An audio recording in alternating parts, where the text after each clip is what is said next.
Apa kabar, Pak? Puji Tuhan, luar biasa. Oh, puji Tuhan, haleluya. Bapak ini saya lihat walaupun usia sudah lanjut, tapi semangatnya kayak anak muda ya, kayak umur 17 tahun. Oh iya, Ya, ada ini Roh Kudus karena di dalam saya. amin, haleluya, karena Tuhan Yesus di dalam Pak Nurdin, Iya, ya. iya, Terima betul. kasih Pak Nurdin ya, Bapak mau hadir dan mau bersaksi pada malam hari ini Iya, tentang apa yang sama-sama. telah Tuhan Yesus kerjakan di dalam kehidupan Bapak, bagaimana Bapak bisa pindah meninggalkan keyakinan sebelumnya, dan bagaimana caranya Tuhan melawat, menjamah dan mengubahkan kehidupan Bapak. Nah, pada malam hari ini kami dan teman-teman semuanya sudah siap untuk mendengarkan apa yang telah terjadi di dalam kehidupan Bapak. Bapak bisa ceritakan, Bapak bisa saksikan secara lengkap kepada kami supaya ini bisa menjadi berkat, karena memang Tuhan Yesus adalah Tuhan yang baik, yang terus datang menjumpai setiap manusia dan membawa mereka untuk bisa pulang ke dalam kerajaan surga. Oke Pak Nurdin, waktu dan tempat saya serahkan kepada Anda. Silakan Pak Nurdin. Bapa di surga, dalam nama Tuhan Yesus, hamba mengucap syukur pada malam hari ini. Hamba malam hari ini akan bersaksi. Karena kesaksian yang dikehendaki Bapa ialah kesaksian bagaimana Bapa menyelamatkan seseorang. Dan hamba tahu banyak cara Bapa untuk menyelamatkan orang. Nah, malam hari ini hamba akan bersaksi atas pelawatan dari Tuhan Yesus Kristus. Sebelumnya saya akan menyapa saudara-saudara saya. Yang pertama, saya ucapkan salam untuk Kakanda Kiai Haji Abdul Wahab yang ada di Kabupaten Serang, Banten. Yang kedua, salam buat adikku Ustadz Opsir Saifuddin Juri. Yang ketiga, salam buat adikku Haji Opredi. Ini kakakmu akan bersaksi bagaimana dari hijrah dari Islam ke Kristen. Ya, yang pertama saya berkenalan dulu, nama saya Nurdin Yohanes. Sekarang saya penginjil kampung pemulung jiwa.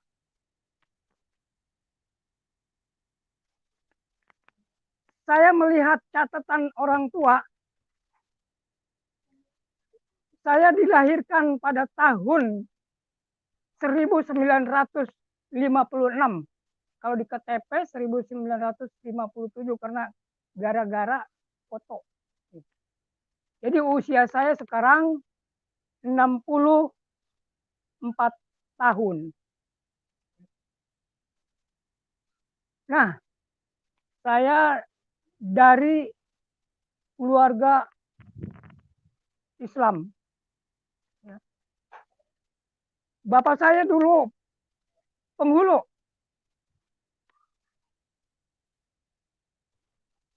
Dia tugas penghulu jadi penghulu selama 30 tahun.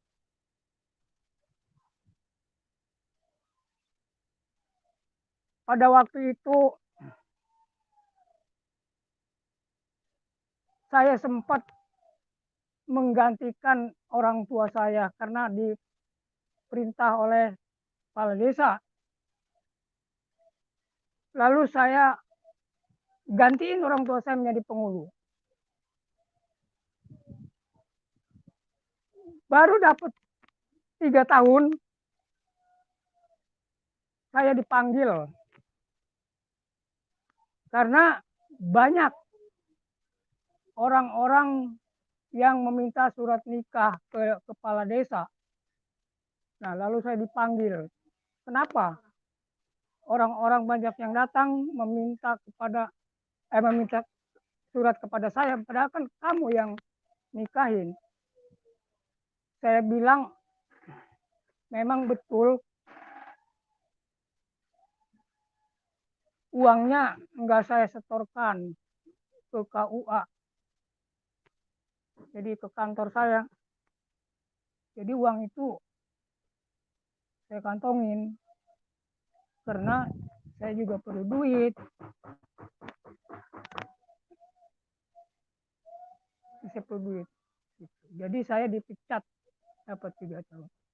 Nah, saya pada waktu kecil saya betul-betul dididik oleh orang tua tentang baca Al-Quran, tentang sholat. Dari mulai umur 7 tahun saya sholat.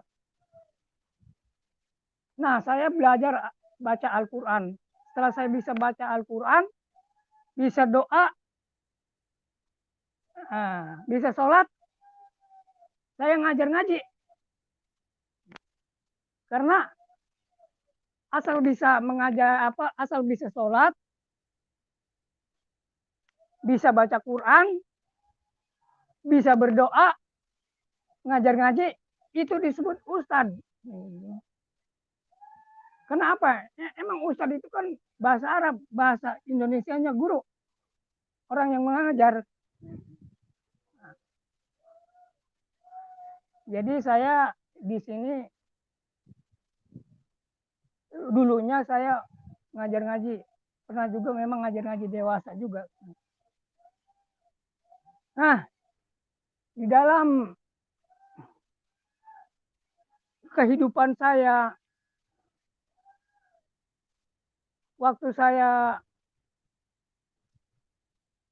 berhenti menjadi penghulu, saya agak SKK, kecer-kacir gitu, karena nggak ada pemasukan. Jadi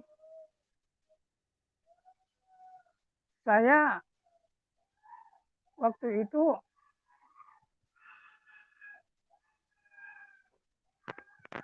waktu jadi penghulu itu baru menikah 1 kali.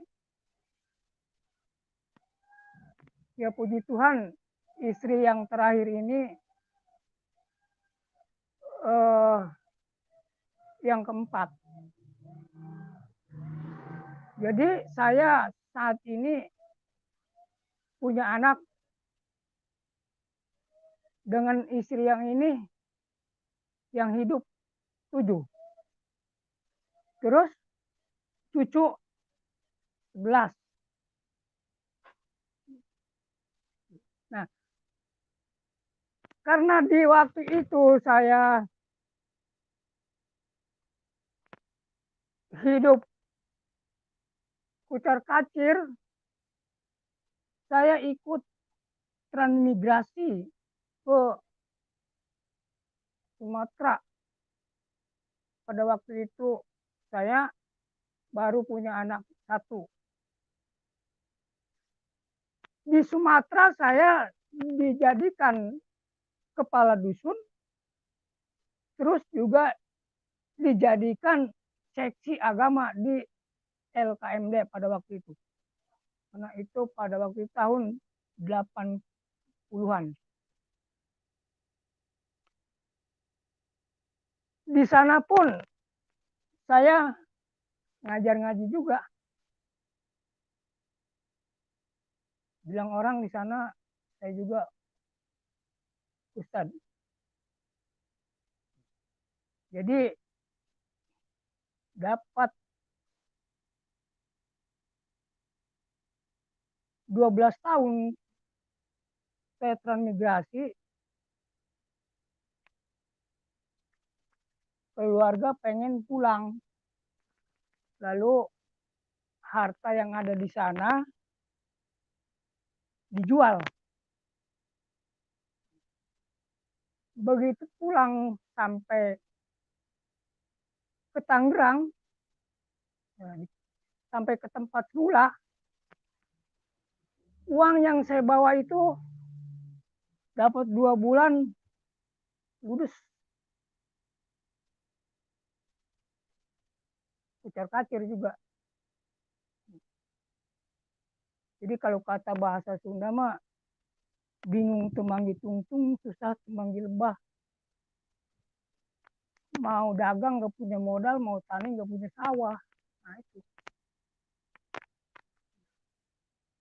tahun 1999 saya bergabung dengan suatu organisasi yang dinamakan N11 atau Negara Islam Indonesia. Nah, tugas saya di situ mencari jiwa, mencari teman.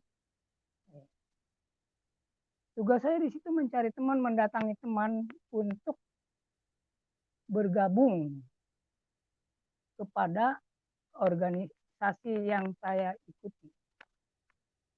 Puji Tuhan, pada waktu itu saya paling bisa gitu, paling banyak untuk mendapatkan teman-teman untuk bergabung.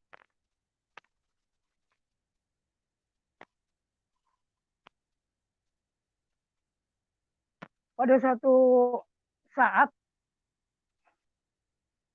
saya dari rumah pakai sepatu keren lah itu. Saya mendatangi salah satu bos, masih dekat dari tempat saya.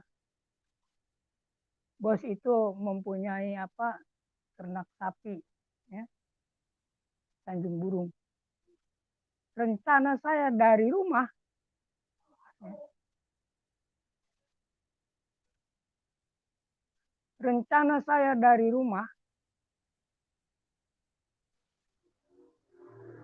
orang tersebut saya akan ajak bergabung ke organisasi saya.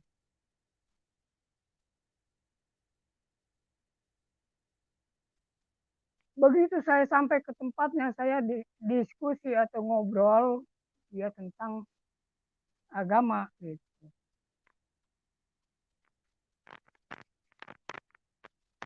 Kurang lebih 30 menit yang nggak ada. Nah, begitu mau pulang, mau permisi pulang, nah si bapak itu masuk ke kantornya. Begitu keluar dia bawa 2 buah buku. Dia bilang begini, nih Pak Nurdin, saya pinjemin buku. Saya bilang, buku apa Pak? Ini baca aja.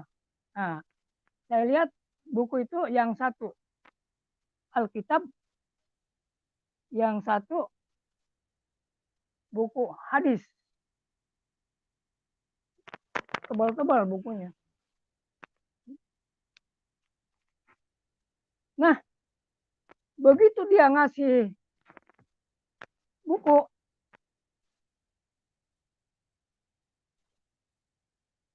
dia ngomong, kata si bapak itu, Pak Nurdin, surga itu tidak bisa dicapai dengan amal perbuatan. Lalu saya jawab, betul Pak.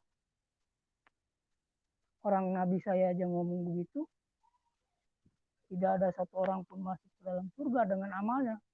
Begitu juga aku, kecuali dengan rahmat Allah. Tadi kata si bapak itu tidak ada satu orang pun masuk ke dalam surga dengan amalnya, kecuali dengan rahmat Tuhan. Kalau Nabi saya ngomong dulu, dengan rahmat Allah. Nah, Alkitab diambil dengan saya, karena saya dipinjam nih, ya. Lalu saya bawa pulang Alkitab itu. Jadi sesampainya di rumah, Alkitab itu saya taruh aja tuh di atas lemari. Jadi saya sambil dakwah, ya atas perintah dari N11 tadi, sambil bertanya-tanya, siapa sih rahmat yang membawa ke surga? Jadi akhirnya beberapa bulan saya mencari-cari apa bertanya-tanya dengan teman-teman, ya jawabannya nggak masuk dalam hati gitu. Nah, kurang lebih 5 bulan saya baru teringat dengan Alkitab yang dipinjami itu. Kira-kira jam 10 malam saya ambil itu dari atas lemari. Ya, udah kotor banget karena memang rumah saya pada waktu itu ya banyak kacanya bolong gitu. Pada bolong, hubungannya pun pada bolong. Begitu saya ambil, saya baca-baca gitu. Saya baca Alkitab, saya baca Al-Quran gitu. Juga saya dipinjami pada waktu itu buku Al-Hadis gitu kan.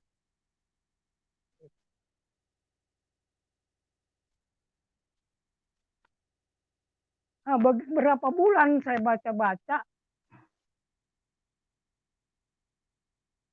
Alkitab dan Al-Quran.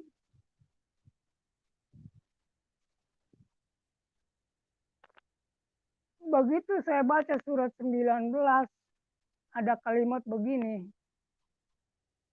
Surat 19 ayat 21. Ya. Memang saya Al-Quran bisa baca, tapi saya nggak bisa bahasa Arab. Bisa baca Al-Quran, tapi bahasa Arab saya nggak bisa. Jadi kalau ada yang bertanya bahasa Arab, tapi saya nggak bisa. Nggak bisa. Nah, di situ ada kalimat di surat 19 ayat 21, suatu bukti dan rahmat dari kami, yaitu bercerita tentang Isa Al-Masih. Tentang Isa Al-Masih. Saya merenung, jadi apakah memang ini Isa Al-Masih yang bisa membawa ke surga? Nah, atau pelantara yang ke surga, saya bilang dalam hati saya kan, pada waktu itu. Saya tidak berhenti baca Alkitab Al-Quran malam, tapi malam saya baca karena saya takut sama keluarga, takut ketahuan saya baca Alkitab. Malam saya baca.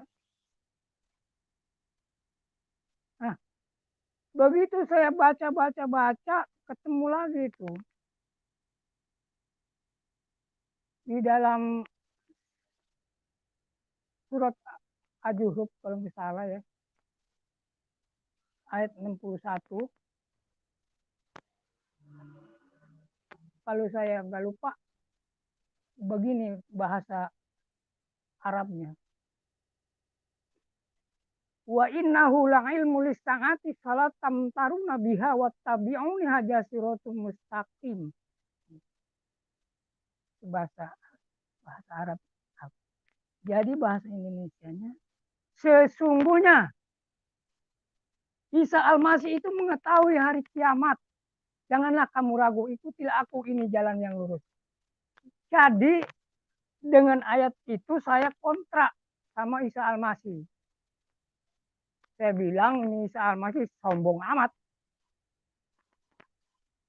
Kok tahu seorang nabi, kok tahu hari kiamat? Saya sendirian. Ngomong sendirian aja. Ini Isa Al-Masih sombong amat. Nabi kok tahu hari kiamat? Setahu saya, yang tahu hari kiamat itu hanya Allah Subhanahu wa Ta'ala. Kenapa dia tahu?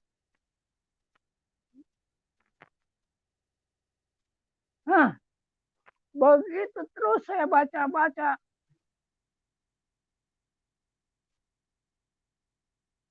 Alkitab seayat, Al-Quran seayat, gitu kan.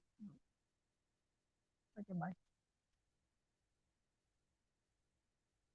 ketemulah itu ayat di pertengahan, kalimat di pertengahan surat 4 ayat 171 yang bunyinya begini. Innamal masihu Isa ibnu Maryam wa rasuli wa kalimatuhu. Bahasa Indonesianya, sesungguhnya Isa ibnu Maryam itu seorang rasul dan dijadikan dengan kalimat.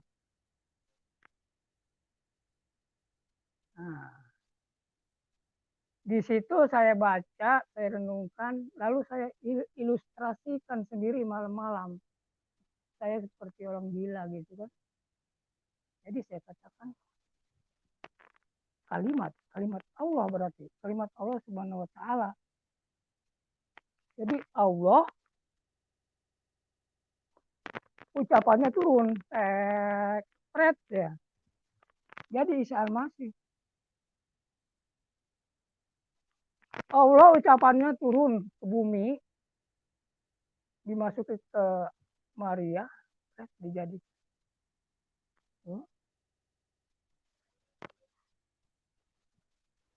Nah, saya merenung, boleh jadi Isa Al-Masih tahu hari kiamat. Karena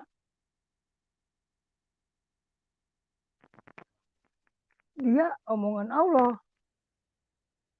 Isa Al-Masih ucapan Allah jadi Isa Al-Masih. Karena apa?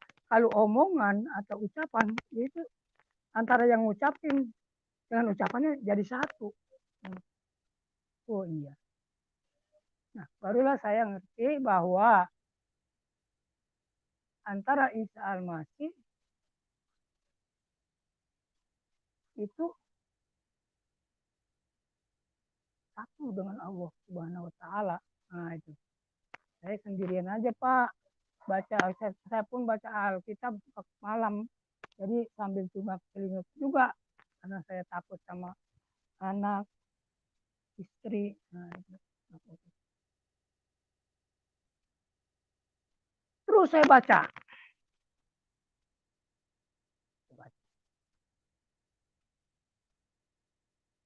Nah, ketemu dengan ayat. Ya, ada kalimat di Al-Quran begini.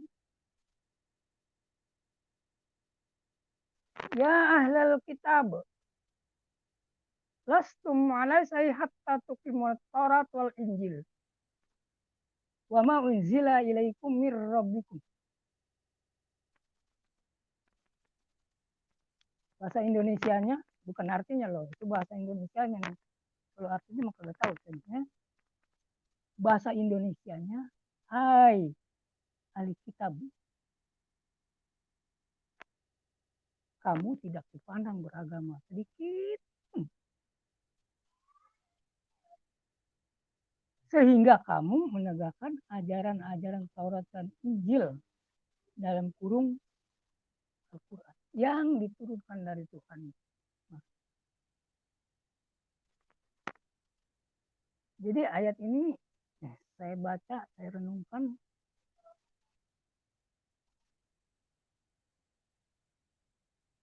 Lama-lama ya saya buktikan.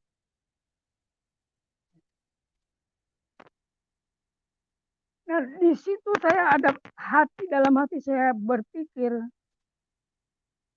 udah ada dua petunjuk bahwa tahu saya bahwa Nabi Isa Al-Masih itu nabinya orang Kristen. Tahu saya dulu. Dan Taurat Injil juga itu punya orang Kristen. Nah,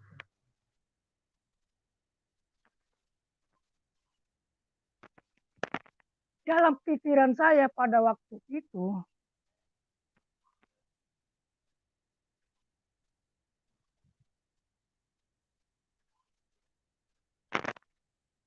apakah saya ini akan menjadi orang Kristen?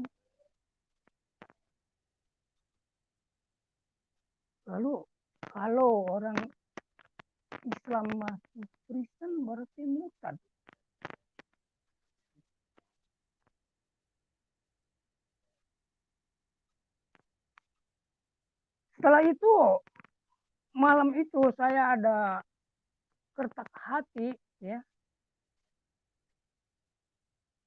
untuk sholat 2 rakaat. Namanya sholat istiqoroh. Karena artinya istiqoroh itu minta petunjuk.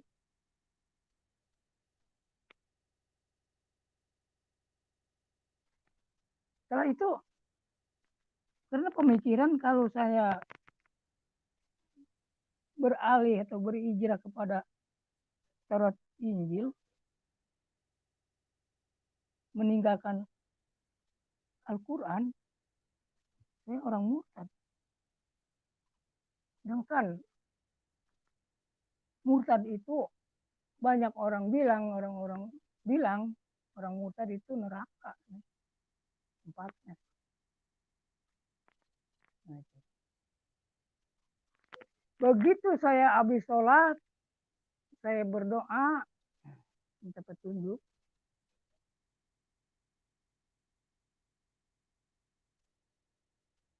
Lalu saya baca Alkitab dan Al-Quran, ketemulah itu kalimat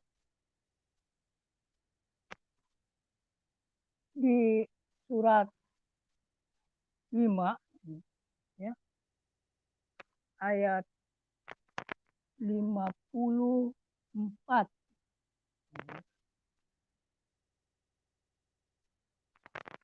Bunyinya begini, bahasa Al-Qurannya. Al-Quran itu bahasa Pak ya, jangan dipikirin lah. Jadi Al-Quran itu bahasa. Kata bahasa Al-Qurannya begini. Ya ayyuhallazina amanu may yartadda minkum an dinihi fasawfa yuhibbuhum wa yuhibbuna. Bahasa Indonesianya, hai orang yang beriman, barang siapa di antara kamu murtad atau keluar, murtad itu artinya keluar bahasa Indonesianya. Barang siapa di antara kamu murtad atau keluar dari agamanya, maka kelak di sini, maka kelak Allah akan mendatangkan suatu kaum yang mereka saling mengasihi, saling mencintai. Nah, yang sebenarnya pada waktu itu saya agak apa ya, agak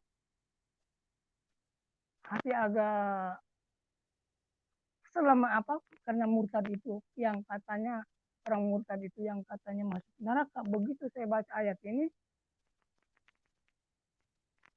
hai orang yang beriman, barang siapa di antara kamu murtad atau keluar dari agamanya, maka kelak Allah akan mendatangkan satu kaum yang mereka saling mencintai. Nah, artinya ayat ini menghibur saya, membuat hati saya senang kembali gitu. Nah, senang kembali. Nah, itu. Jadi setelah saya baca-baca Al-Quran itu, saya pada waktu itu enggak cari ayat-ayat ayat-ayat lain atau kalimat-kalimat lain.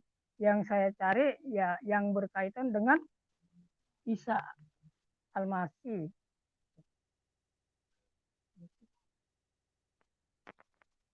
Nah, setelah banyak pendukung ya, saya dipanggil Tuhan, didukung bukan dengan manusia, tapi didukung dengan kalimat-kalimat yang ada di Al-Quran.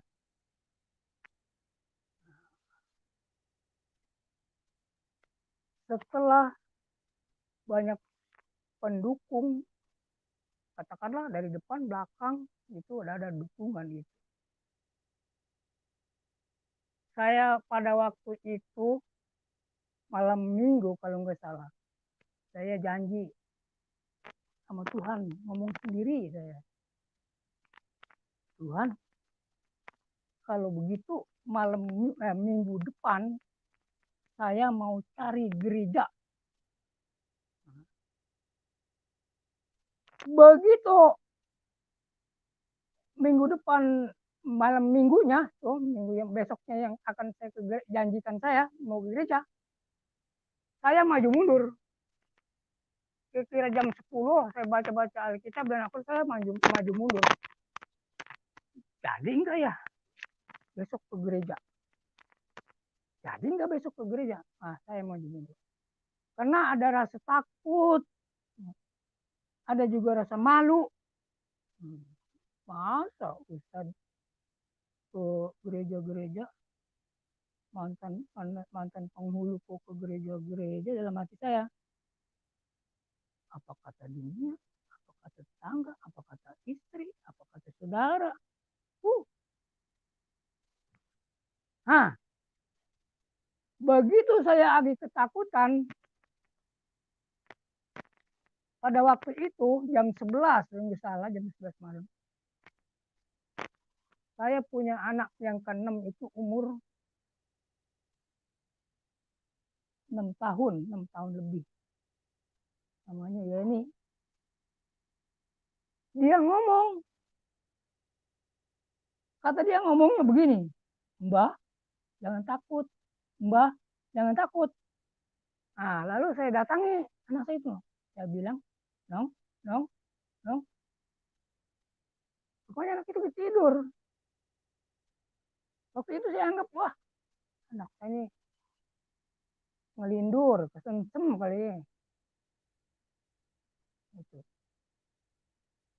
Tapi bahasanya menunjuk ke saya.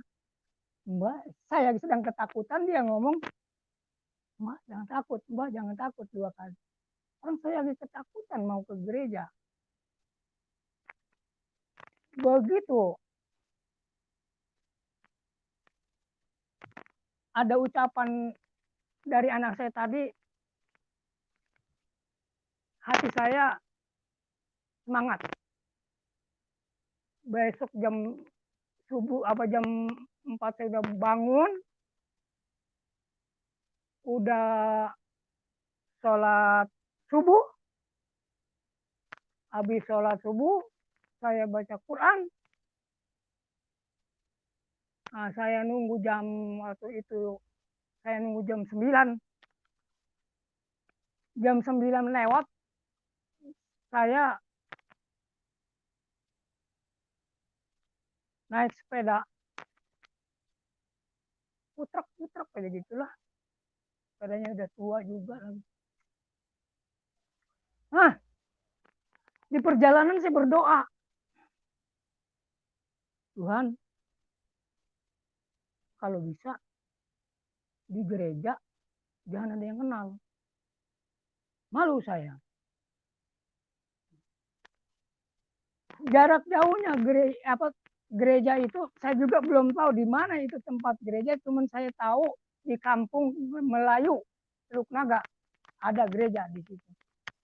Tahu saya hanya di kampung Melayu Teluk Naga dan lokasinya pun nggak tahu. Nah, saya berangkat naik sepeda tua. Begitu saya lihat ada pelang menunjuki ke gereja. Wah, ini pelang itu di pinggir kali. Ini gereja nih, jalan gereja. Saya mengkol ke kanan dari rumah saya, kurang lebih jarak jauh dari rumah saya sekitar 6 kilo kali adanya. 6 kilo. Begitu celingak-celingak di mana gereja. Ada orang ada ibu-ibu yang sedang menyuci pakaian di pinggir sungai. Waktu itu saya tanya, Bu, saya tumpang tanya, Bu, tanya apa, Bang? Gereja di belah mana, Bu? Ngapain ke gereja-gereja? Oh, enggak, Bu, saya mau ngadu ayam. Oh, iya, Abang kalau mau ke gereja itu balik balik lagi, ya. Balik lagi, nanti mengkol ke kanan. Mengkol ke kiri, ke kanan. Balik lagi mengkol ke kiri, ya. Begitu mengkol ke kiri, ya betul saya lihat ada gereja di situ.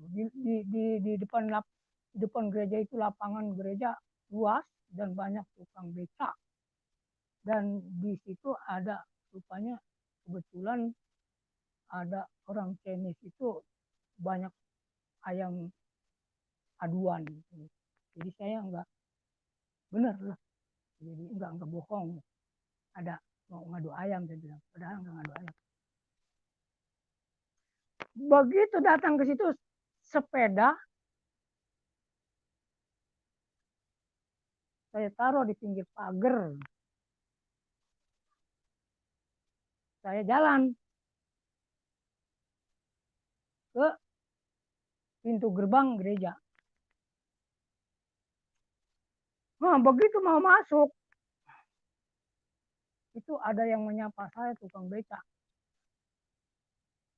Kata dia, "Hoi, Bang Nurdin, salah masuk." Nggak jadi saya masuk. Saya datangi si tukang beca itu. Kata tukang beca, "Mau kemana Bang Nurdin?" "Mau nganter proposal." "Oh iya, Bang Nurdin pasti dapat.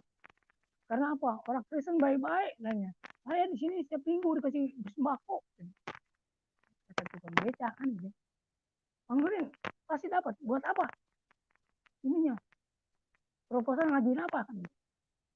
"Buat musola."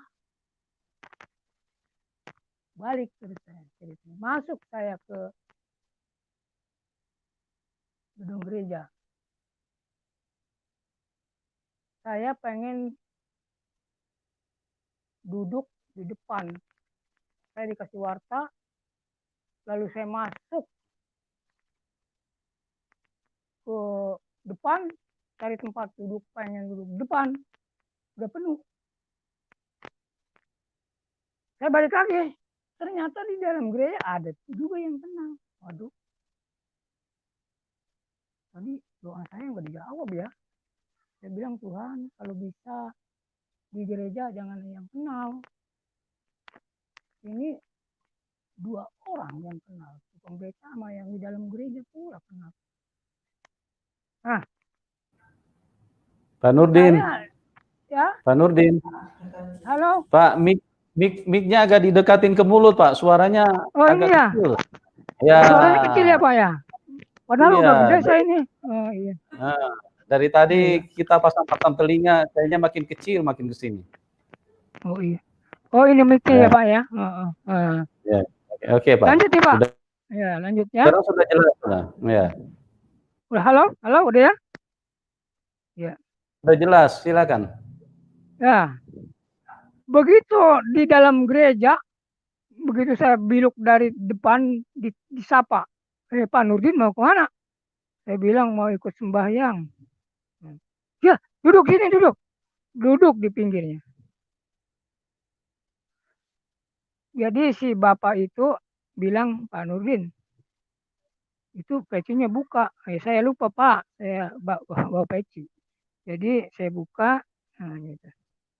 Nah, disitulah saya pertama mendengar lagu Ruang Maha Kudus. Saya pun ya sambil angkat-angkat kepala, apa ini Ruang Maha Kudus? Karena setahu saya kudus itu kan suci, apa ini Ruang Maha Suci? Begitu pendeta berkhutbah menguraikan Yohanes 14 ayat 6. Kata pendeta, kata Yesus, tidak akan datang kepada Bapa kalau tidak melalui aku. Nah, lalu saya bertanya, padahal khutbah masih berlanjut, saya bertanya sama tangga duduk tadi. Saya bilang, Om, itu Tuhan Yesus, dia bilang, Yesus sama Isa Al-Masih ada abang ya? Si Om jawab, aduh, idem, Panurin idem. Apa Om idem? Sama katanya. Maksudnya kalau Isa Al-Masih itu sebutan orang Islam, kalau Kristen Yesus Kristus. Itu jawabannya. Padahal saya mau menyamakan kalimat gitu kan. Di sana kalimatnya wattabi'uni haja siratal mustaqim. Ikutilah aku, ini jalan yang benar, jalan yang nah, begitu selesai ibadah, saya langsung pulang, kagak permisi lagi. Karena saya punya, waktu saya kecil umur 10 tahun, saya dapat kalimat dari orang tua, kata dia, kalau orang Islam masuk Kristen, di gereja dipandiin. Habis dipandiin, dikasih minum air abu. Udah dikasih minum, menjerit. Lupa baca Quran, lupa orang tua, lupa saudara. Itu jadi begitu saya ibadah, ingat sama kalimat-kalimat itu, pulang. Kagak permisi. Minggu besoknya balik lagi saya, datang lagi. Minggu ketiga datang lagi. Begitu minggu ketiga pulang, itu ketemu teman di jalan. Teman saya ngomong, "Loh, dari mana?" Saya bilang, saya dari gereja. Wah, yang bukan doang. Masa Ustadz ke gereja ngapain? Ya udah nggak percaya. Tanya lagi, yang bener lu dari mana? Nggak saya jawab dengan mulut, saya kasih tuh warta. Begitu dia baca warta, hah? Bener lu berarti dari gereja? Ngapain bohong? Kan tidak ada gunanya untuk bohong. Oh iya, iya, iya. Singkat cerita, pulang, dia ke kampung dia, saya ke kampung saya. Dia ke rumah dia, saya ke rumah saya. Begitu dapat 3 hari dia datang ke rumah. Dia cerita, Den, gue mau ikut ke gereja lah. Hush, jangan berisik. Jangan berisik, ini keluarga saya aja belum ada yang tahu dong, jangan berisik. Lu gue ikut ke gereja dah. Nih, begini. Kalau mau ikut ke gereja, nih gue diatur. Kamu sebelah barat, saya sebelah timur. Nih, emang di sebelah barat ada? Ada. Ini nanti saya tunjukin. Nah, dia saya ajak ke sebelah barat ya, dari rumah saya. Saya sebelah timur gereja saya. Ceritanya dapat beberapa bulan, 2 bulan lah, kurang lebih 2 bulan, dia datang lagi ke rumah saya. Dia ngomong begini, Den, lu kapan dibaptis? Waduh, gak tahu sih mah baptis ini. Ye, Pak, gua mau dibaptis bulan 7, tanggal 27. Lu besok, minggu besok tanyain pendeta lu, kapan lu dibaptis? Oh iya dah, saya tanyain. Begitu saya minggunya saya ke gereja, saya tanyain, Om, katanya orang Islam masuk Kristen dibaptis. Ya, Pak Nurdin, cuma di sini aturannya setahun. Jadi Pak Nurdin harus mengikuti setahun dan mengikuti katekisasi. Oh, setahun baru dibaptis. Bagaimana kalau saya besok mati? Gitu. Saya bilang. Dia diam. Udah, saya nggak menghiraukan tentang itu. Beberapa lama datang lagi tuh teman saya. Gimana? Kapan kamu dibaptis? Waduh, saya menunggu 1 tahun. Udah, kalau gitu kamu pindah ke gereja saya. Akhirnya saya pindah. Akhirnya saya pindah, dapat beberapa minggu, saya dijadwalin mau dibaptis sama pendeta. Nah, sebelum dibaptis, pendeta ngasih pernyataan. Tolong, Pak Nurdin, pernyataan ini harus ditandatangani dengan keluarga. Waduh, Pak, saya aja sampai hari ini keluarga saya belum ada yang tahu. Baru Pak Andi aja tuh yang tahu. Keluarga saya belum ada yang tahu, Pak, bagaimana saya mau.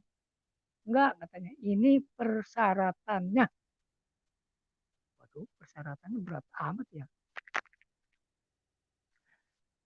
Bisa kacau balau ini kalau tahu ini. Jangan suruh keluarga lagi. Nah, saya bawa map itu, lalu saya datangi adik saya, adik yang terakhir. Ya.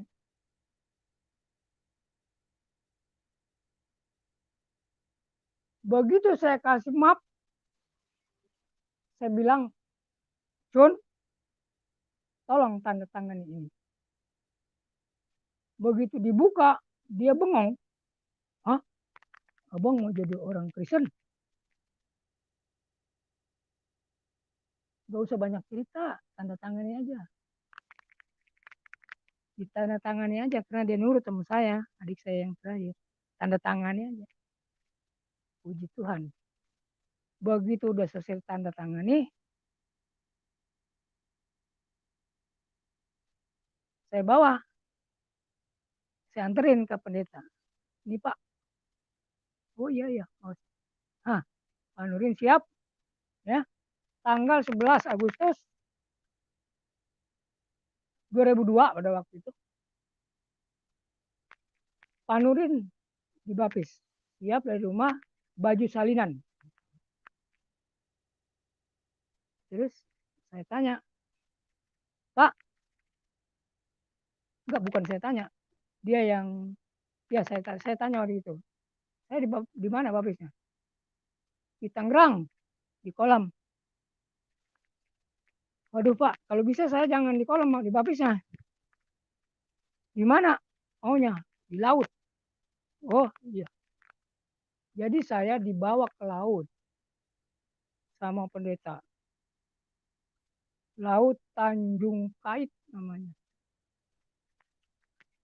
Setelah saya dibaptis, ya,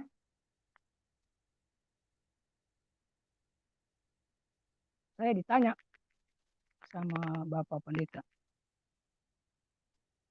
Apa alasan Bapak minta dibaptis di laut? Itu Pak Andi dibaptis di kolam. Saya bilang, Pak, saya pernah baca di Alkitab, Yesus Kristus itu dibaptis oleh Yohanes di Sungai Yordan. Jadi menurut saya, air laut Tanjung Kait nyambung ke Sungai Yordan. Nah, dia tertawa kan. Memang benar air laut. Coba. Belum percaya ya ikuti. Nah, pada waktu itu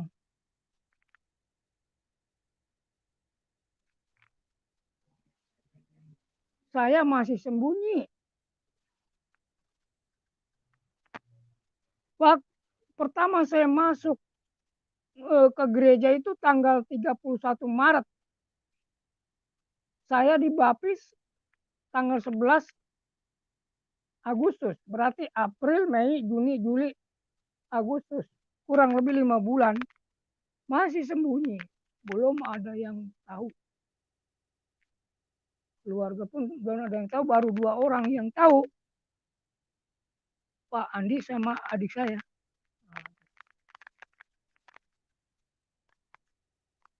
Saya nyapa dulu sama Pak Andi nih yang ada di Madura. Dia pelayanan di Madura.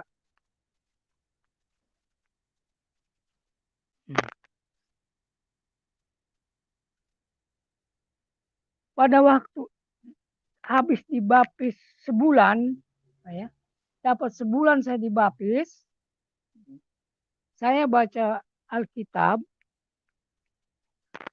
menemukan satu ayat di surat Matius 10 ayat 32 yang berbunyi begini, barang siapa yang mengakui aku di depan manusia, maka aku akan mengaku di depan Bapamu, di depan Bapakku di surga, katanya. Barang siapa yang mengakui aku di depan manusia, maka aku akan mengakui di depan Bapakku di surga. Kata kalimat itu, kata Yesus Kristus. Hah? Saya pikir, berarti saya nggak boleh sembunyi dong. Waduh, saya bilang bagaimana ini? Saya nggak boleh sembunyi dong, harus terang-terangan nih.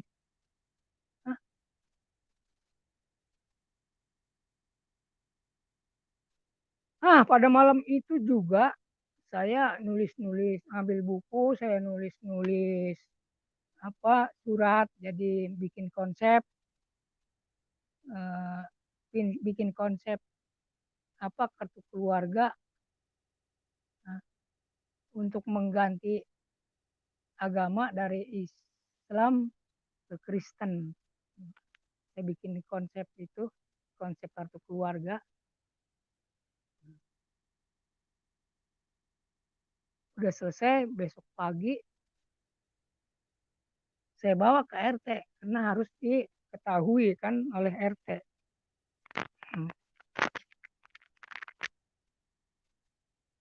Begitu pagi jam 7, saya bawa itu ke RT surat. Saya bilang, Assalamualaikum. Waalaikumsalam. Tolong nih Pak RT tanda tangan nih, saya mau ke rumah lurah, surat pengantar. Oh iya, dia masuk ke dalam, ngambil stempel, ditandatangani aja udah. Nah, terus saya kasih uang 3.000 perak. Kan waktu tahun itu mah 3.000 perak ya lumayan lah buat beli kopi kan. Begitu sampai di rumah, saya tanya sama istri saya, karena masih keluarga istri saya. Kok Bapak RT langsung ditandatangani ya, di stempel, kok nggak dibaca lagi? Kata istri saya, ya boleh jadi nggak dibaca, orang nggak bisa baca kan. Oh, jadi tanda tangani aja. Rupanya nggak bisa baca RT-nya. Saya tunggu jam 8. Saya bawa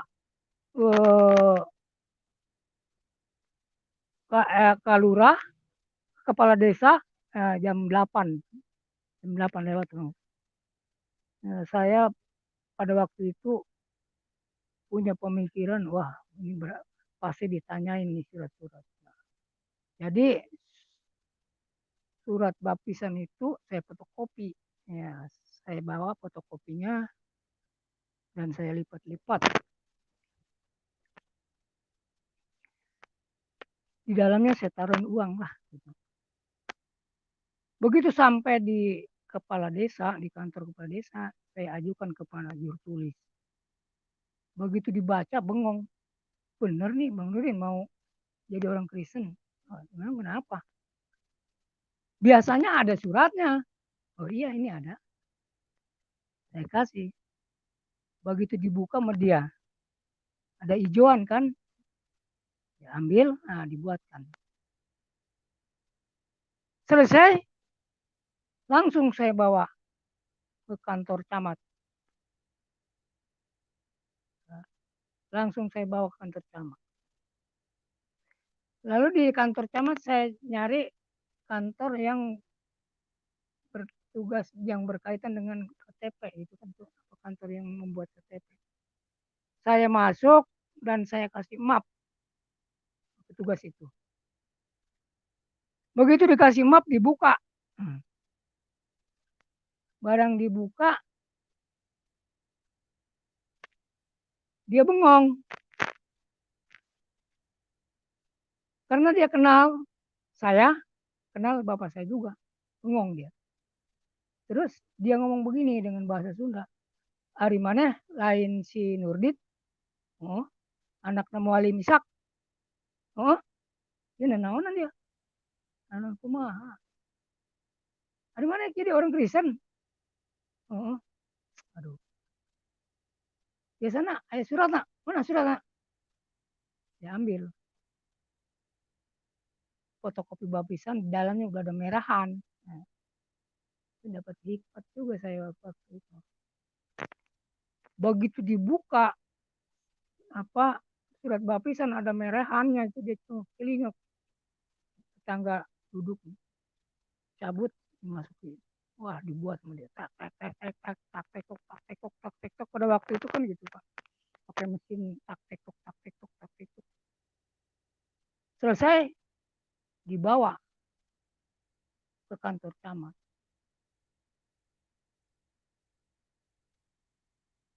Barang dari keluar selesai itu. Puji Tuhan, saya buat KTP ya kurang lebih 4 jam. Itu selesai.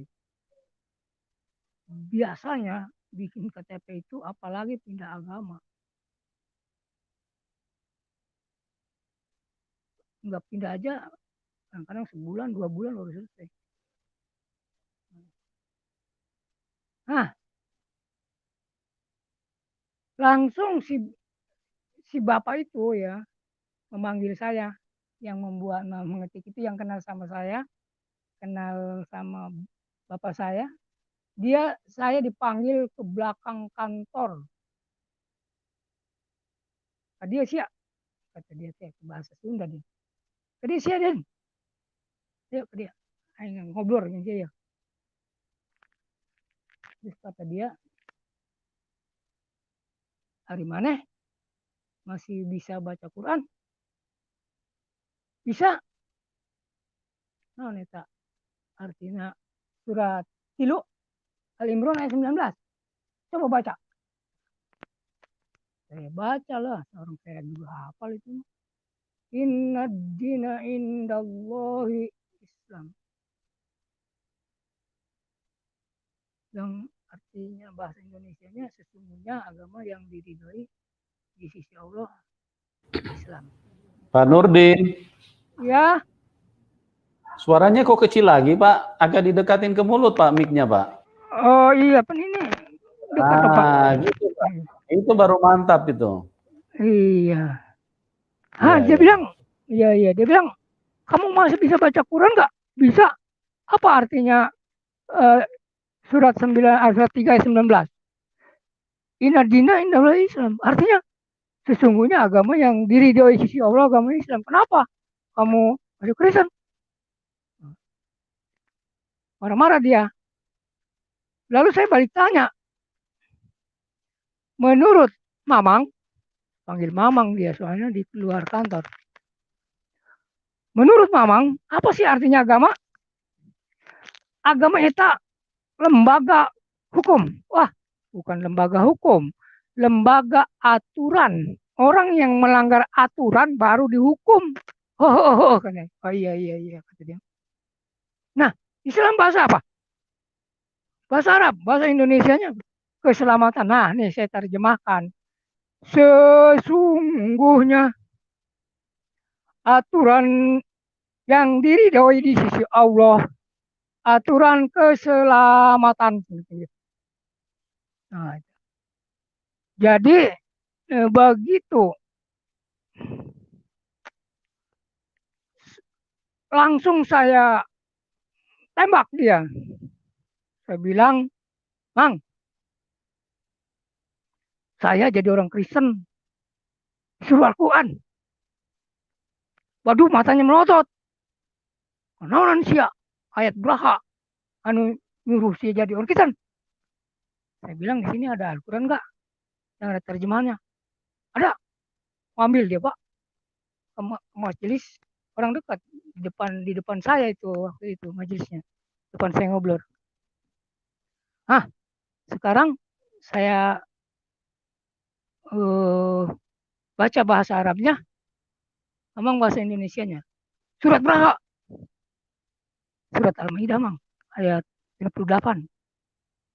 Saya baca bahasa Arabnya. Ya ahlal kitab lastum ala syai hatta tuqimuna Taurat wal Injil wa ma unzila ilaikum mir rabbikum. Hai ahli kitab. Di apa namanya dibaca, Mang, baca, Mang, itu terjemahannya, Mang. Hai ahli kitab, kamu tidak dipandang beragama sedikit pun sebelum menegakkan ajaran-ajaran Taurat Injil dalam Quran yang diturunkan dari Tuhan kamu. Saya bilang, Mang, waduh, nggak kedengeran. Coba baca satu kali lagi. Dibaca sama dia satu kali lagi. Jadi 2 kali dia baca. 2 kali dia baca.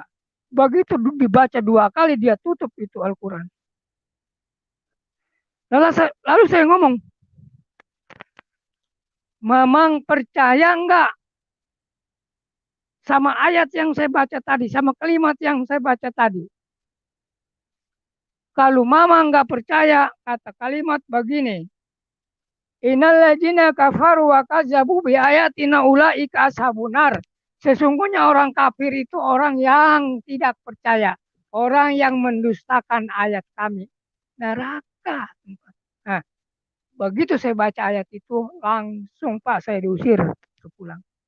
Dalam hati saya, puji Tuhan, nah, diusir.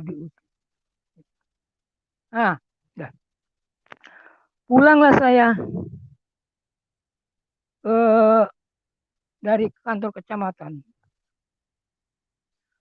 Berarti yang baru tahu saya jadi orang Kristen, adik saya, Pak Andi, di kantor desa dan di kantor kecamatan. Begitu pulang dari habis bikin KTP, ngeganti kartu keluarga, pindah agama, saat beberapa hari saya baca-baca Alkitab. Ada di Alkitab ada firman begini, jangan kamu takut dengan manusia, takutlah kepadaku. Hah? Pada waktu itu yang saya takuti ibu saya.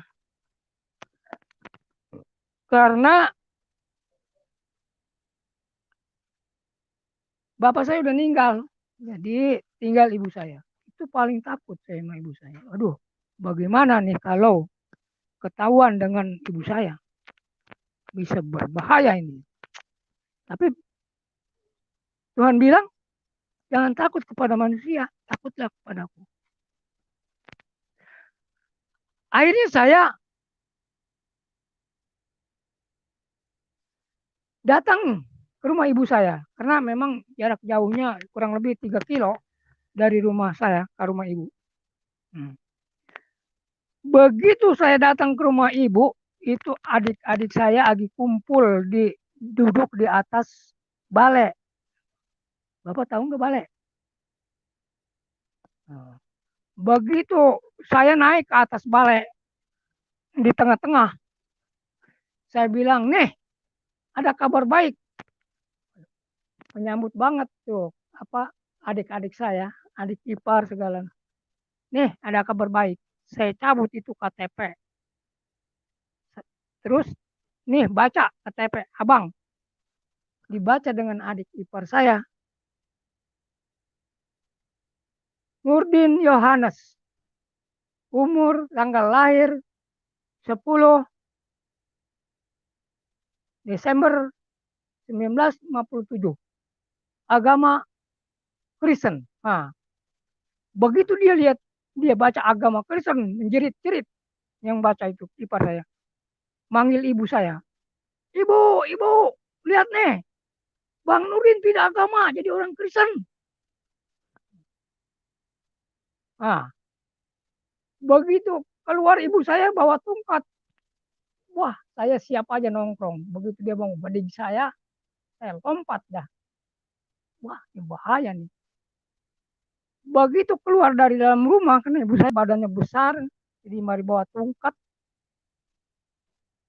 Begitu dia berdiri di atas balai, di depan balai itu, dia di depan anak-anak adik-adik saya mantu-mantunya ngomong begini, sekarang mah udah dewasa, udah kenal mana yang baik, mana yang buruk. Wah, begitu ibu saya ngomong begitu, saya gebrak meja. Haleluya. Artinya ibu saya tidak melarang, tidak menyuruh, melarang enggak. Yang ngomong sekarang udah dewasa katanya. Udah tahu mana yang baik, mana yang buruk. Waduh, saya gebrak itu meja. Haleluya. Puji Tuhan, udah mulai banyak yang kenal.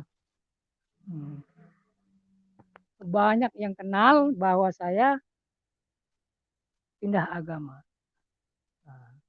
Setelah itu, saya juga ikut bergabung dulu dengan Partai Damai Sejahtera. Nah, yang lambangnya Kristen itu, lambangnya salib. Nah, terkenallah saya di desa, di kecamatan, jadi orang Kristen. Nah.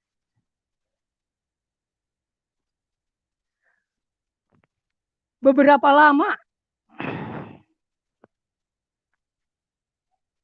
saya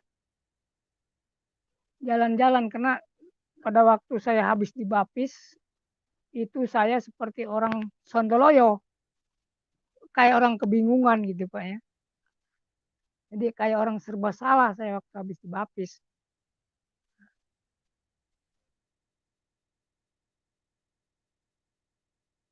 Begitu saya jalan-jalan bawa sepeda, kurang lebih dari rumah saya 3 kilo, 3 kilometer lebih kali ya. Itu ada teman sedang duduk di depan rumahnya sambil mengerudungi kain. Lalu saya datangi, saya bilang, "Bang," saya panggil abang deh waktu itu. "Kenapa?" "Waduh, gua sakit, Din." "Berobatlah ke dokter." "Udah habis 3 juta." Nah, lalu saya tanya, "Abang, abang pengen mati apa pengen hidup?" "Lah, kalau begini mau gua pengen mati aja lah." Nah, saya pegang kepalanya, saya ngomong, "Tuhan, orang ini pengen mati." Nah, udah. Kebesokannya saya lewat pagi-pagi, lewat emang itu di pinggir pinggir jalan lewat. Begitu sampai ke rumah ini, orang banyak amat, ngapain ya? Nggak tahu yang kemarin didoain mati. Waktu saya ngedoain dia, ada yang dengar, bukan ada yang dengar, memang ada saksinya. Terus keluarlah tuh saksi. "Lu sih," katanya, "orang didoain supaya mati. Kemarin lu kan ngedoain dia biar cepat mati." Ya orang permintaan dia bagaimana? Nah, udah. Begitu dapat 1 minggu, saya jalan-jalan lagi kurang lebih dari rumah saya 10 kilo, ya, ada 10 kilo. Jadi pulang balik saya 20 kilo naik sepeda. Nggak tahu dah saya itu apa tujuannya, kagak tahu. Gue kayak orang sontoloyo gitu, karuan. Karena ya itulah setelah tahu banyak, ya udah macam-macam lah. Begitu saya sampai di Kampung Pohon namanya, ya, masuk saya ke dalam rumah, karena masih saudara saya itu. Begitu masuk ke dalam rumah, saya masuk ke pangkeng itu rupanya kakaknya ibu saya sedang lagi dikipasin gitu ya. Saya bilang, "Kenapa, Uak?" kata yang ngipasin, wah lu sakit udah 3 bulan gak makan gak minum. Baik, sakit dia. Nah, lalu saya pegang tangannya. Saya ngomong, Tuhan, jangan kau siksa uang saya ini, lebih baik cabut aja nyawanya. Itu saya keras ngomong gitu. Udah, begitu doang saya mah. Begitu saya pulang malam, ada yang ngabarin, Ben, besok suruh ke Kohot. Ngapain? Wah, lu meninggal. Hah? Meninggal. Saya bilang, ngapain saya ke sono ya? Saya kan orang Kristen, dalam saya apa mau nyolatin, bayangin. Tapi saya hadir, Pak. Cuman pada waktu itu saya disuruh nyolatin. Saya bilang, Agi Ujur. Karena orang-orang situ tahu, saya itu ustad. Jadi, udah, ustad situ pun, Pak Nur jadi apa? Imam enggak, saya Agi Ujur. Nah, saya Agi Ujur. Agi datang bulan. Jadi saya nggak ikut. Nah, rupanya kalimat-kalimat itu ya betul-betul, aduh, saya bilang, saya begitu hari Minggu saya ibadah, saya cerita sama pendeta, atau kenapa doanya begitu, habisnya gimana orang udah sekarat nih. Daripada dia ngerasain ya kita doainnya biar cepat mati. Nah itu. Nah terus yang ketiga kalinya, saya pulang dari gereja, begitu datang di Kampung Keramat namanya, saya juga masuk ke rumah Uak juga, kakaknya ibu saya. Kalau yang di arah Kohon tadi, kakak dari lain dari anak Uak ini. Kalau ini yang di Keramat itu eh, kakak sekandung, kakak ibu saya sekandung. Nah dia lagi sakit, udah nggak bisa daya upaya, cuman matanya aja kelip-kelip. Nah lalu saya tidur bersama dia. Tidur bersama dia, sama orang sakit itu, sama uak saya itu. Di situ saya sedang tidur, saya kira ada suara apa. Dia ada suara di kuping tuh, uakmu ini akan pulang hari Sabtu. Pada waktu itu hari Minggu kan, saya pulang dari gereja. Wah mau pulang kemana hari Sabtu kan gitu. Udah, pulang saya ketemu sama ponakan saya bilang, Tok, Uak tuh anak, namanya anak. Mau pulang dia hari Sabtu. Wah, Sabtu kapan? Nggak tahu. Sabtu aja nih. Oh, kencang kayak Tuhan aja. Iya, gue mau kira dapat suara doang. Begitu hari Sabtu mati. Itu yang saya kasih tahu, bahkan gua mati hari Sabtu, datang ke rumah. Dia bilang, Tuhan, suruh ke sono. Saya bilang, lu ngomong apa? Iya Cang, suruh ke sono. Apa? Gua mati. Pencang ngomong sama saya, agi hari Minggu. Gua bakal pulang. Ya sekarang dia udah pulang, mati. Suruh ke sono. Udah, jadi saya datang. Di banyak teman-teman juga Ustadz belum tahu saya kali. Saya disuruh nyolatin segala macam. Udah, saya agi ujur. Saya agi ujur. Nah, itu.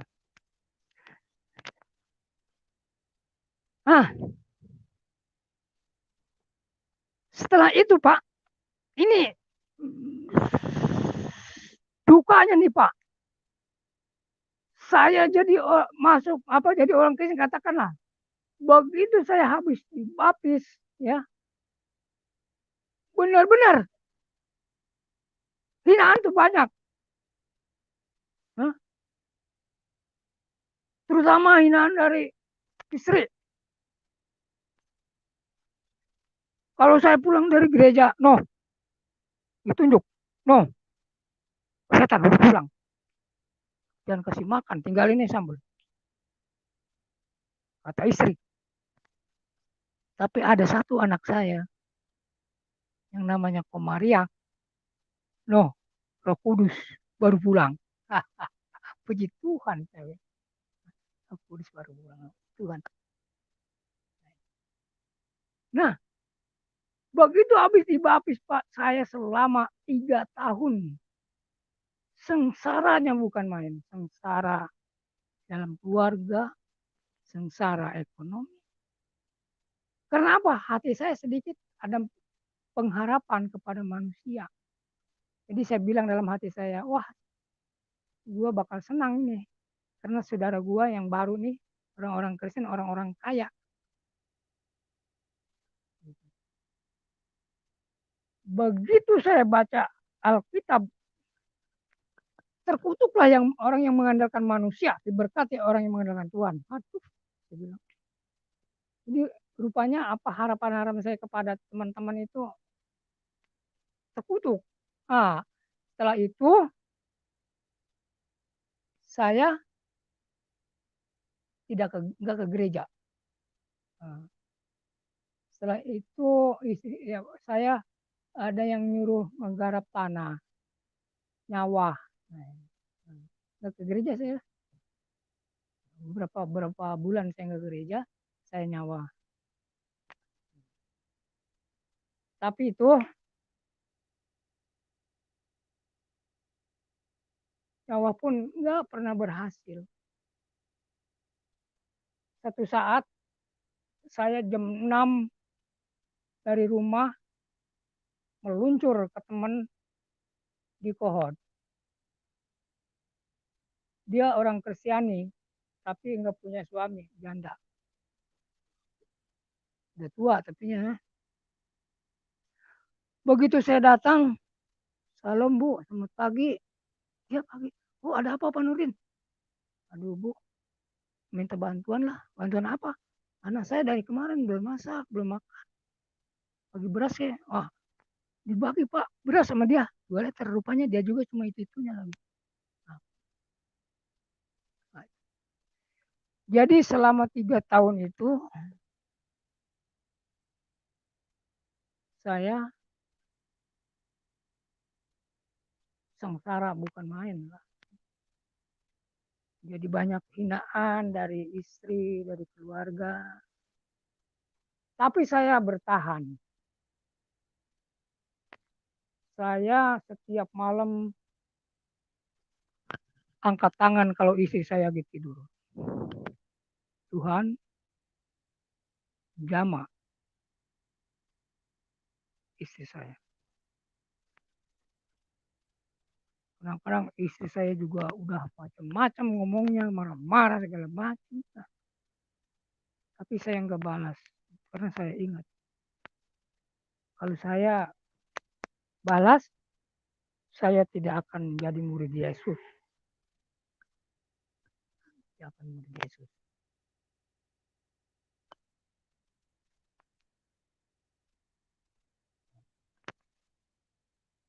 Setiap malam saya berdoa angkat tangan untuk istri saya terutama. Nah, Pak bayangin 10 tahun Pak. Bukan waktu yang sedikit. 10 tahun. Sengsara lahir batin. Tapi saya bertahan. Karena saya ingat kalau saya putus asa, saya tidak akan jadi murid Yesus. Bertahan. Nah, pada satu saat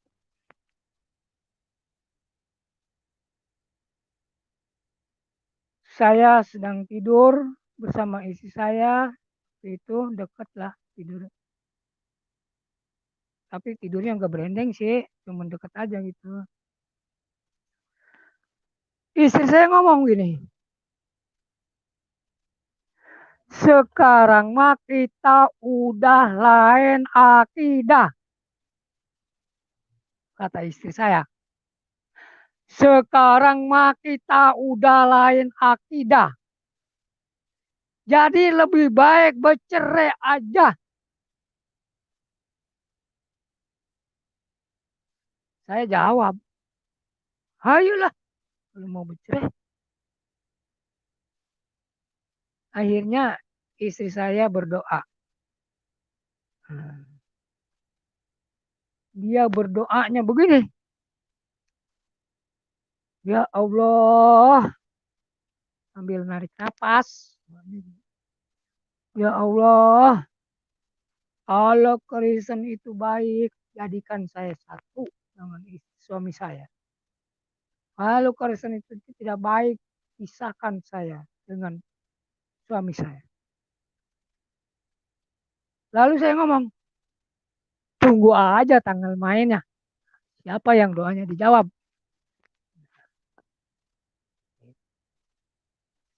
Nah,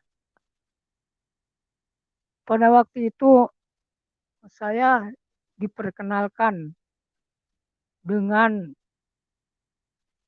Bapak Saifuddin Ibrahim dengan teman.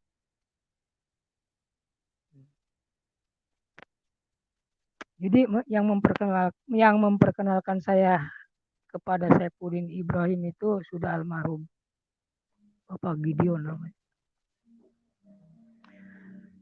Lalu Bapak Saifuddin Ibrahim itu saya telepon, Pak, datang ke tempat saya nih ada barang. Dia jawab, barangnya ada berapa? Cuma satu. Datanglah dia ke tempat saya. Begitu datang ke tempat saya dan ada bersama teman, dia bawa teman, bawa tim. Dia ke rumah saya di dalam sama teman-teman berdoa. Nah, dia memanggil istri saya keluar. Dia bilang begini, Bu, dengerin nih saya ngomong. Saya nggak perlu makanan ibu, nih dengerin nih saya ngomong. Jadi diinjili, diinjili istri saya. Setelah itu ada program HMC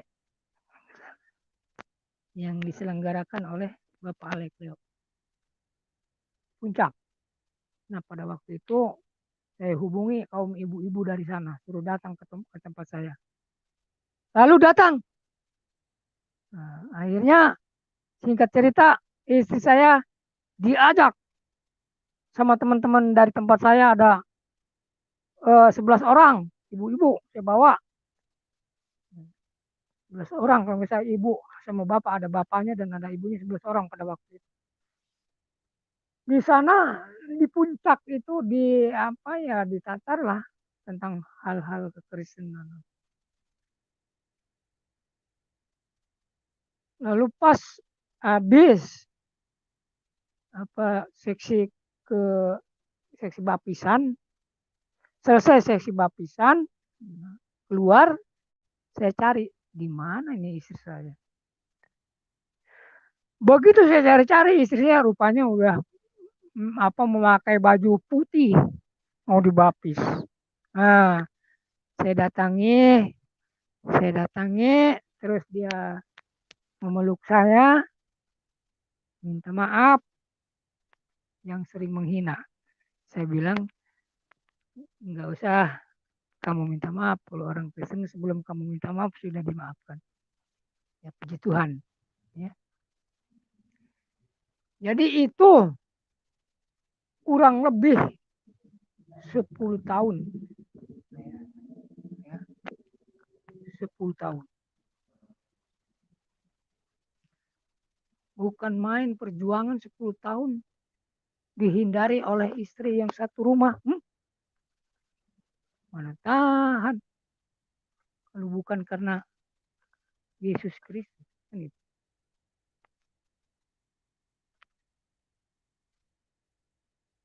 Puji Tuhan, yang tadinya pemikiran kacau balau,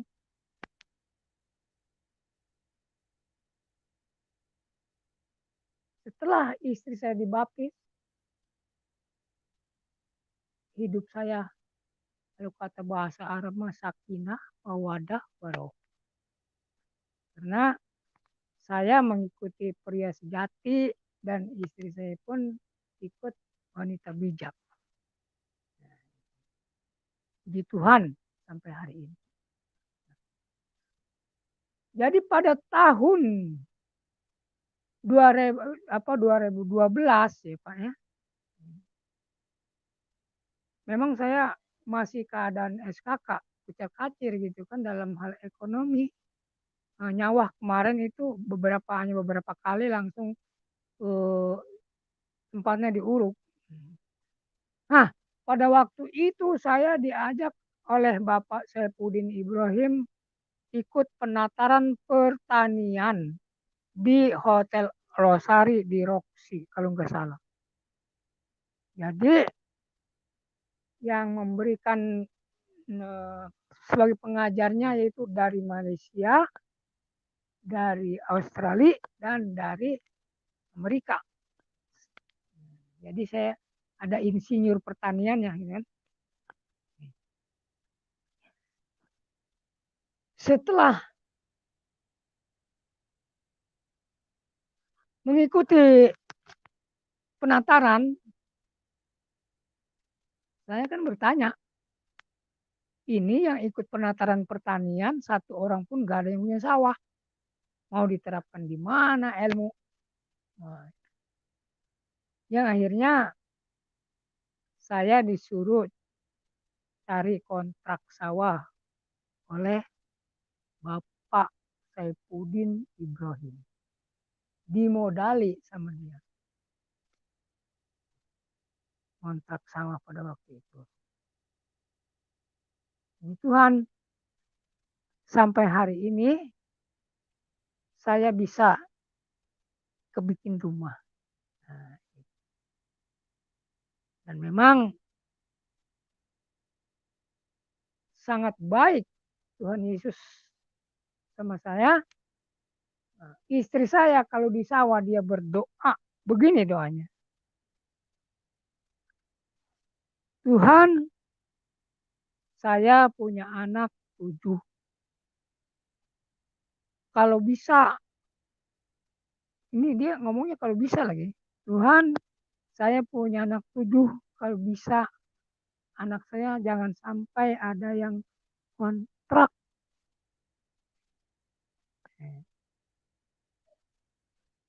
Puji Tuhan. Ya. Anak saya semuanya saat ini udah punya rumah. Dan saya pun ya inilah punya. Saya ucapkan terima kasih pada Bapak Saipudin Ibrahim. Dan saya bersyukur kepada Tuhan Yesus. Nah, lalu keajaibannya apa? Tentunya kan kalau kita jadi murid Yesus ya harus ada keajaiban kan. Nah, saya tidak menyangka diri saya dan ya pokoknya tidak menyangka lah saya sering naik pesawat pelayanan. Nah ini keajaiban yang luar biasa bagi saya karena saya tidak mimpi gitu kan. Saya bisa naik pesawat. Naik pesawatnya pun saya nggak pernah jual pakai duit, nggak pernah bawa duit dari rumah. Memang gak punya kan. Itu saya tinggal berangkat, pulang perginya tinggal berangkat, makan dicukupi. Nah itu keajaiban Tuhan kan yang satu. Yang kedua keajaiban Tuhan, saya bersyukur kepada Tuhan Yesus. Nah, anak saya udah punya rumah semuanya, saya pun punya. Nah itu. Jadi tinggal saya ada satu lagi permohonan saya, rumah saya udah didak. Maksudnya pengen di tingkat ke atas, yang atas buat tempat pemuridan, tempat doa, al-hawariyun. Ngerti Pak? Al-Hawariun.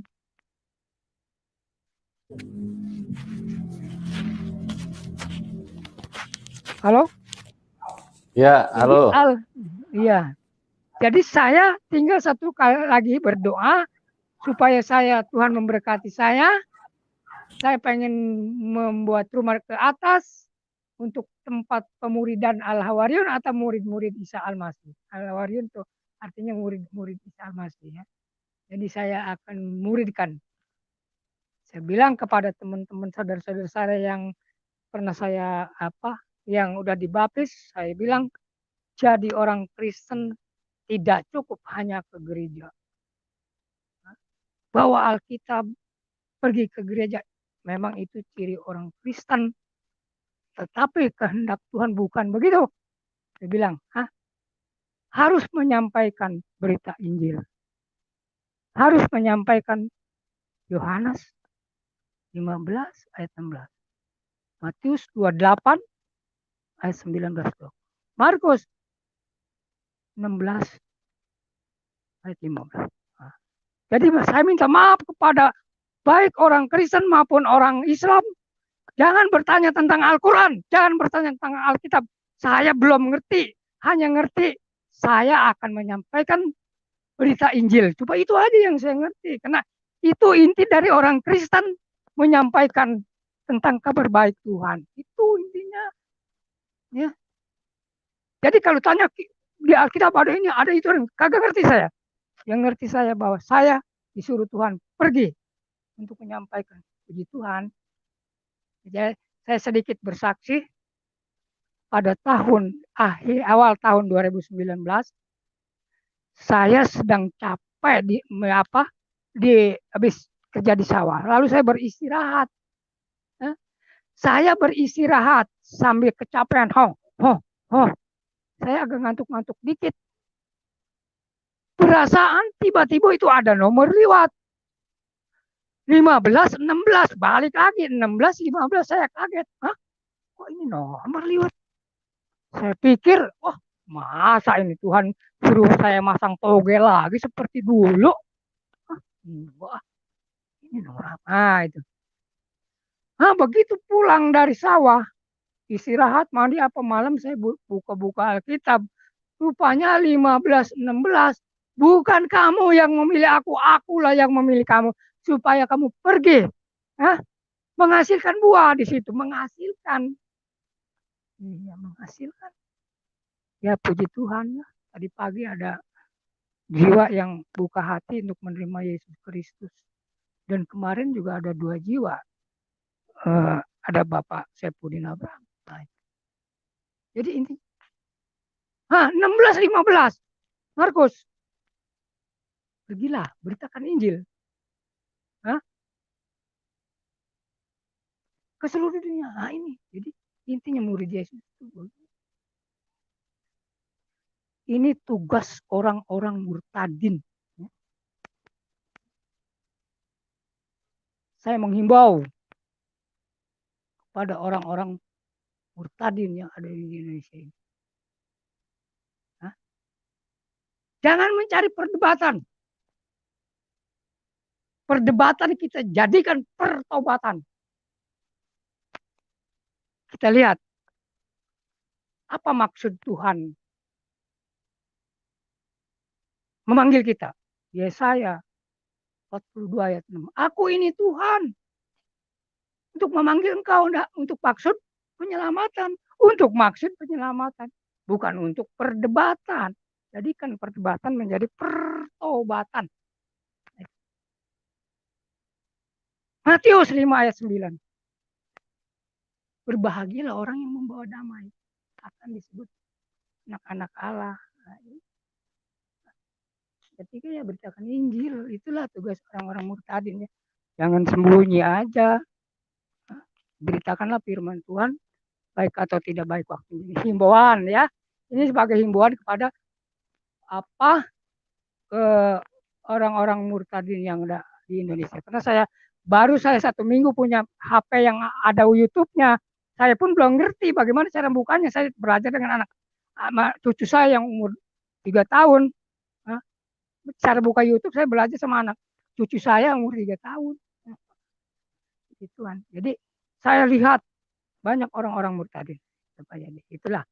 Jadi mari kita sama-sama bergerak. Firman Tuhan menentukanku berjuang teroreng. Firman Tuhan menentukanku berkorban teroreng. Maju bersama untuk melayani Tuhan.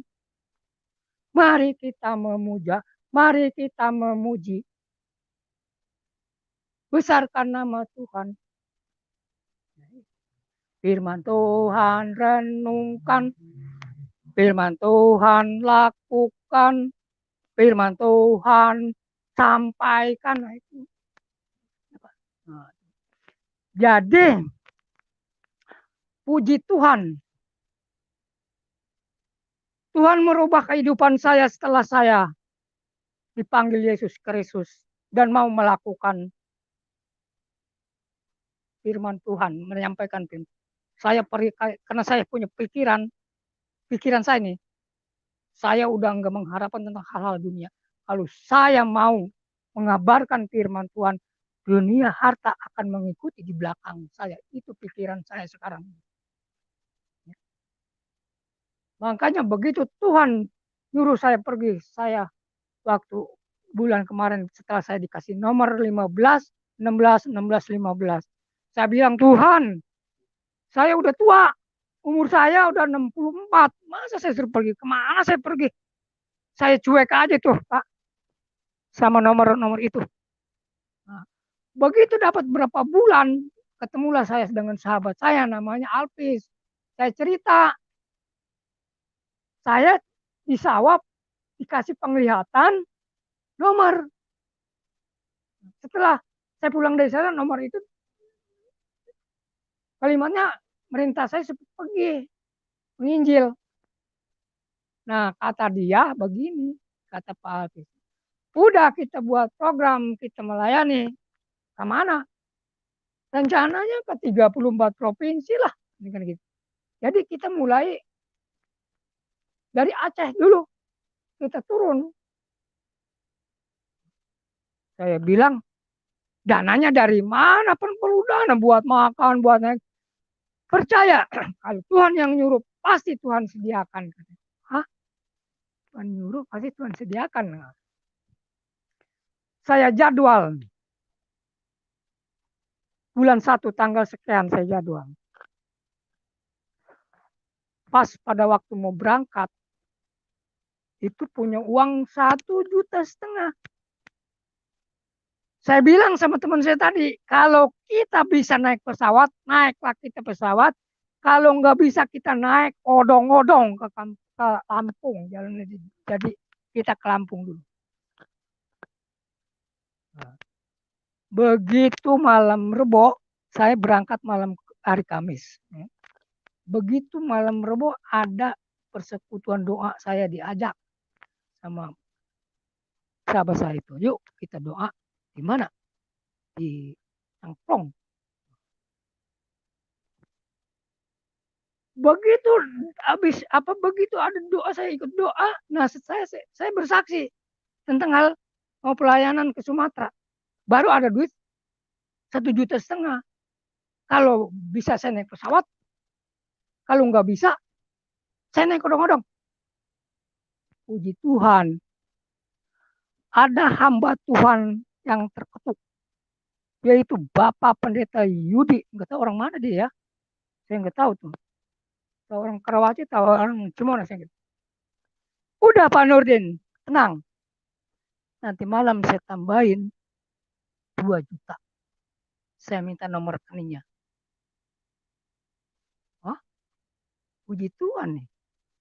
Dikasih nomor rekening. Malam-malam masuk nomor rekening. Jadilah saya berangkat ke berangkat naik pesawat. Dari mana? Dari bandara yang tujuannya mau ke Aceh. Tapi dari bandara ke Aceh agak sulit juga. Saya naik ke Medan. Lapangan bandara apa itu namanya ya? Kuala Namo. Ya. Pada waktu itu 900 lebih, jadi 2 orang, 18 lebih, 18,5 lah ya. Jadi berarti kan 1,5 juta ditambah 2 juta ini masih ada. Masa sih? Begitu turun di pesawat, kemana ya? Saya ingat ada pendeta di sini, namanya Pak Agustinus. Kalau nanti turun dari Kuala Namo, ya cari aja gereja Gadi. Nah, ketemulah ceritanya itu gereja Gadi, gereja Allah di Indonesia. Ya. Pas ke situ, bapak pendetanya nggak ada, cuma ada anaknya. Nginep saya situ dua malam. Saya hari Kamis sore datang ke tempat itu. Hari Senin saya berangkat dari situ. Nah, lalu ditanya sama pendeta situ, Pak Nurdin, mau ke Acehnya, Aceh mana? Waduh, kagak tahu Aceh mana saya. Kalau bisa Aceh yang dekat aja dah sama Penan, supaya jangan jauh dulu. Ya, yang dekat itu Aceh Temiang sama Aceh Tenggara. Nah, dia bilang udah ke Aceh Tenggara aja. Nah, ya oke, dibawa saya ke travel, naik kelas dari situ saya menuju Aceh Tenggara, Kuta Cane.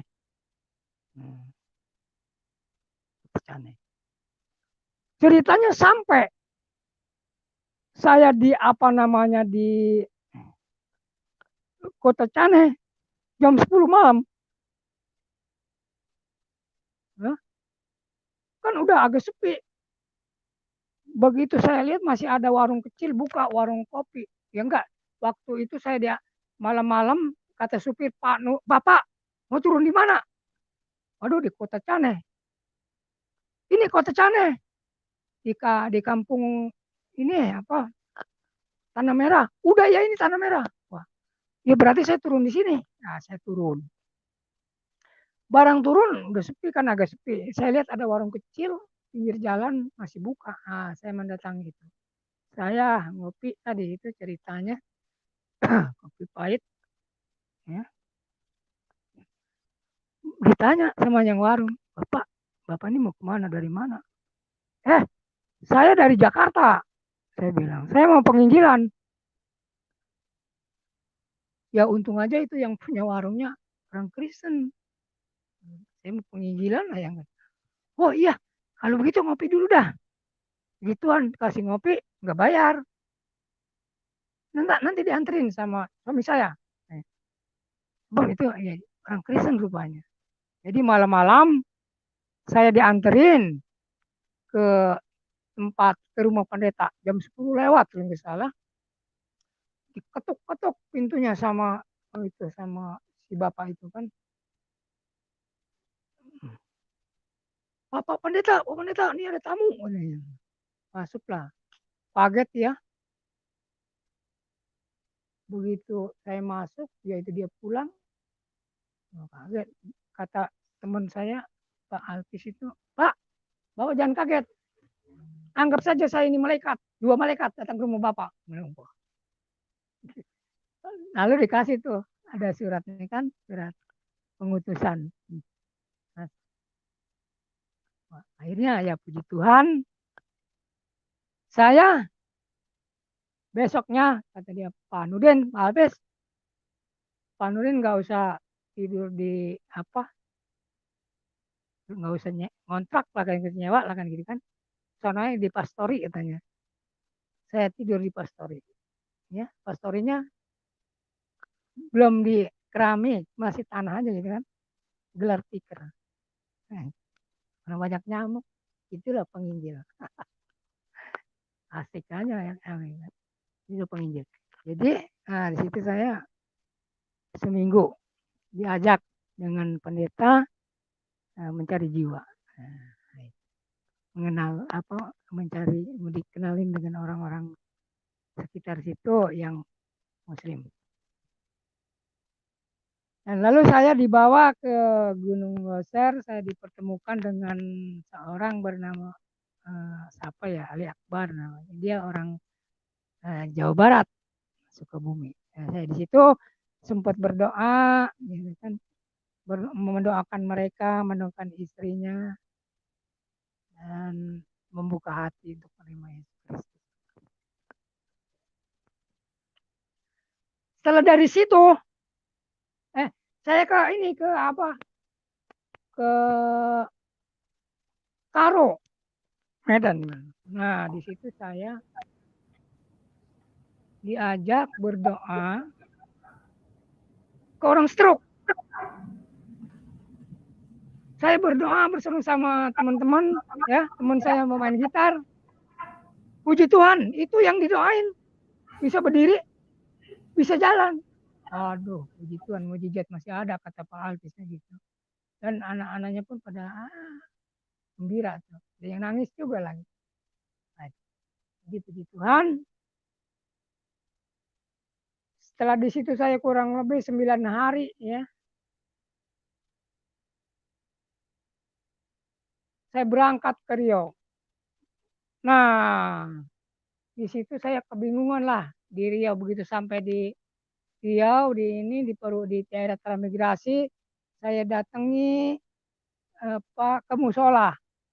Saya bilang udah kita nginep di musola aja lah, kita permisi sama pengurus musola. Nah, waktu itu udah jam 4 misalnya sore. Saya ngobrol-ngobrol sama pengurus musola, dipersilakan, nggak jadi masalah.